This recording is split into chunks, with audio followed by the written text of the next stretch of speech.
Kamu pernah merasa begini kan? Sudah bekerja keras dari pagi sampai malam, tapi hidup tetap saja terasa sempit. Gaji masuk, sebentar hilang. Dan setiap bulan kamu bertanya hal yang sama.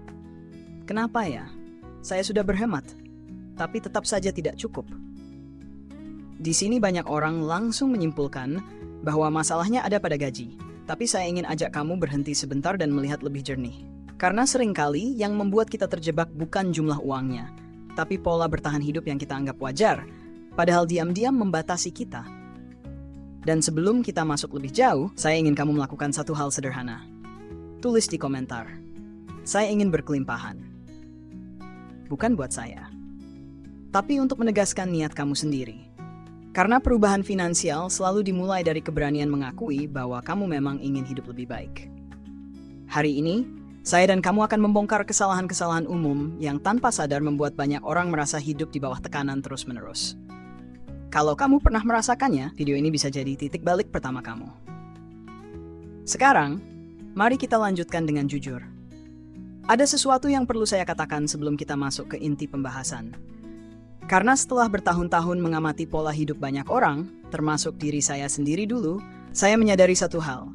Kita sering merasa terjebak bukan karena kenyataan, tapi karena cara kita memandang kenyataan itu.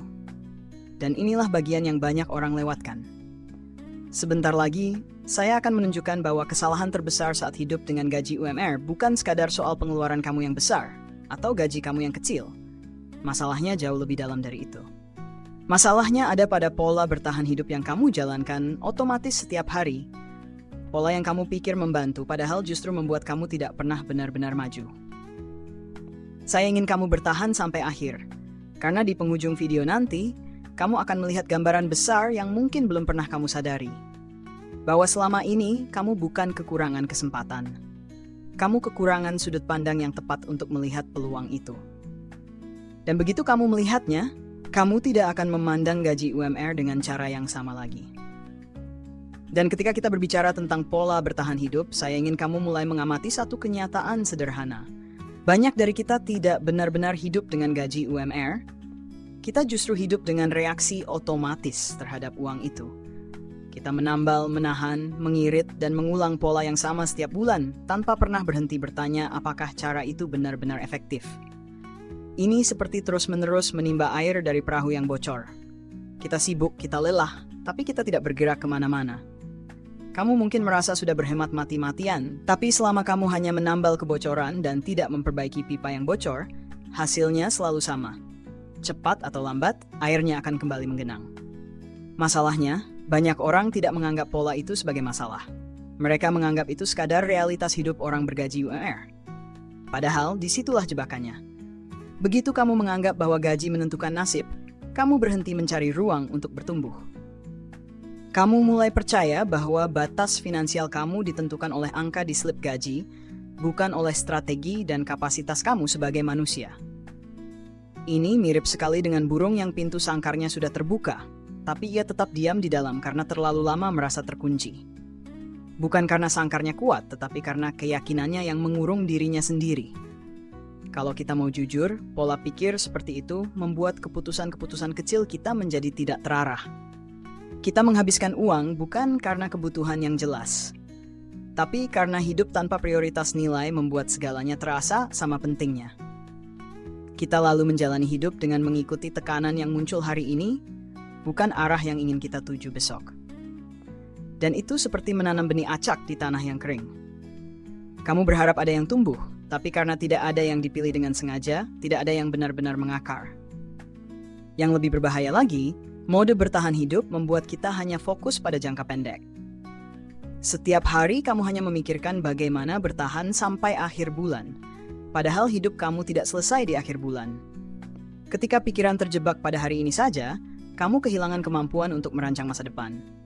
Kamu seperti orang yang memegang payung saat badai, terus melindungi diri dari hujan, tapi lupa memperbaiki atap rumahnya. Kamu aman sebentar, tapi masalahnya tidak pernah selesai. Dan saya ingin kamu memeriksa logika ini dengan jernih. Apakah benar bahwa semua orang yang hidup pas-pasan adalah korban keadaan? Tidak. Ada faktor eksternal yang berat, itu jelas. Tapi ada juga pola internal yang bisa diubah. Dan selama kita hanya melihat sisi luar tanpa mengubah cara kita melihat uang, kita akan terus merasa tidak punya pilihan, padahal pilihan itu ada, hanya saja tertutup oleh pola pikir bertahan yang kita anggap normal. Itulah sebabnya memahami kesalahan-kesalahan ini menjadi penting. Karena begitu kamu mulai sadar bahwa pola bertahan kamu selama ini tidak efektif, kamu akan membuka ruang baru untuk bertumbuh. Kamu mulai melihat bahwa meski gaji kamu mungkin belum berubah, cara kamu mengelola, memprioritaskan dan memaknai uang itu bisa berubah hari ini juga. Dan perubahan itu, sekecil apapun, bisa menjadi titik balik pertama yang menggeser hidup kamu keluar dari mode bertahan dan masuk ke mode perkembangan. Dan justru di titik inilah contoh-contoh nyata sangat membantu. Karena apa yang kita bicarakan tadi tidak hanya teori. Banyak orang telah melewati pola-pola ini dan menemukan bahwa perubahan itu benar-benar mungkin. Mari saya ceritakan beberapa kisah yang mungkin terasa dekat dengan hidup kamu.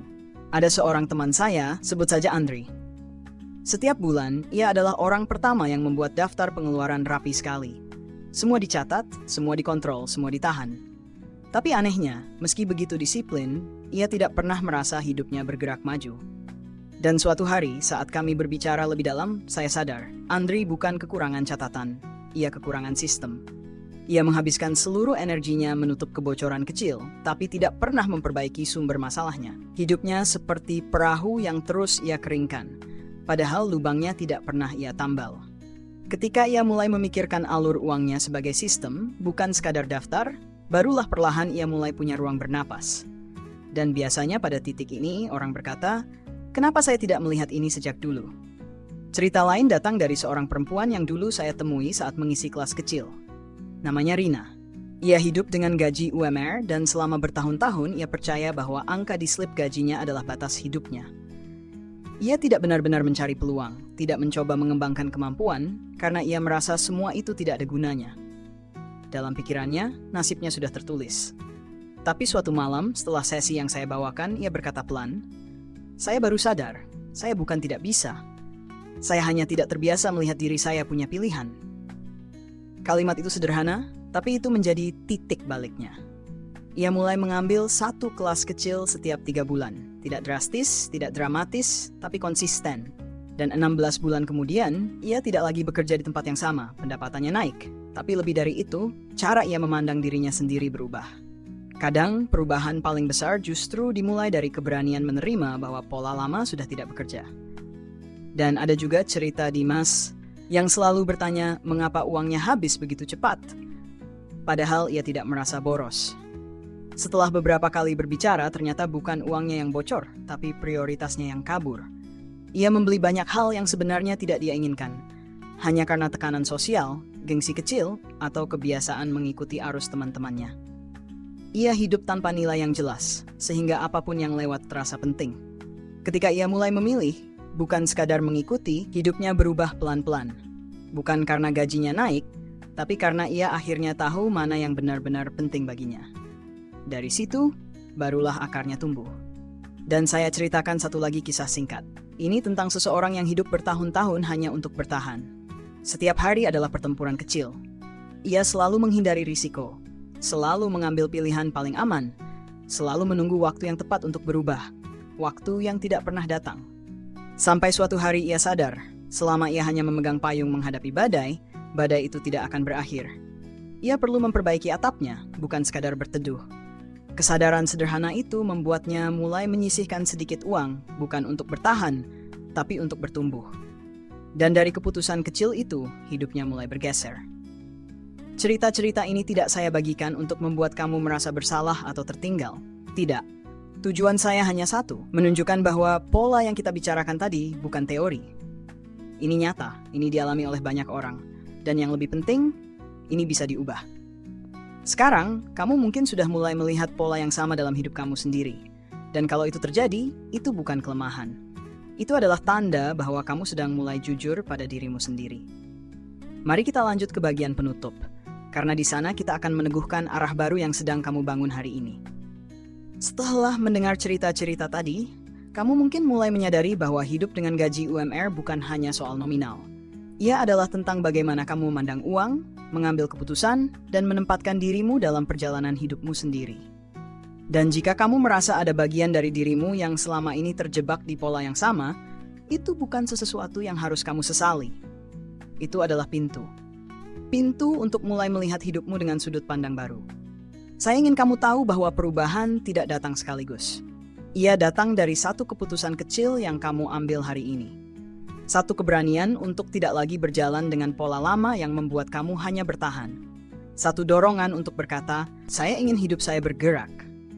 Dan kalau selama ini kamu merasa hidupmu seperti terus berputar di tempat, maka titik ini, momen ketika kamu mendengar kata-kata ini, bisa menjadi titik awalmu. Sekarang untuk memastikan bahwa niat itu tidak berhenti sebagai perasaan sesaat, saya ingin memberikan kamu sebuah tantangan. Tantangan sederhana, tapi penting. Jika kamu benar-benar ingin keluar dari mode bertahan dan mulai memasuki mode pertumbuhan, tuliskan di kolom komentar. Saya terima tantangannya, bukan untuk saya, untuk kamu. Untuk menegaskan komitmenmu sendiri bahwa kamu tidak lagi ingin hidup dengan pola yang sama seperti kemarin. Kamu ingin bergerak, kamu ingin berkembang. Kamu ingin memegang kendali atas hidup kamu sendiri. Dan kalau menurutmu video ini menyentuh sesuatu dalam dirimu, bagikan kepada satu orang saja yang kamu tahu sedang berjuang dengan situasi serupa. Kadang, sebuah video seperti ini bisa menjadi percikan pertama untuk seseorang yang hampir menyerah. Dan jika kamu ingin perjalanan seperti ini terus menemani langkahmu, jangan lupa tekan subscribe, karena masih banyak hal yang akan kita pelajari bersama. Ingat, perubahan tidak selalu keras. Kadang ia dimulai dari kalimat kecil yang kamu ucapkan dengan tulus. Jadi jika kamu sudah siap untuk masuk ke fase hidup yang baru, beranilah menuliskan komitmenmu di komentar.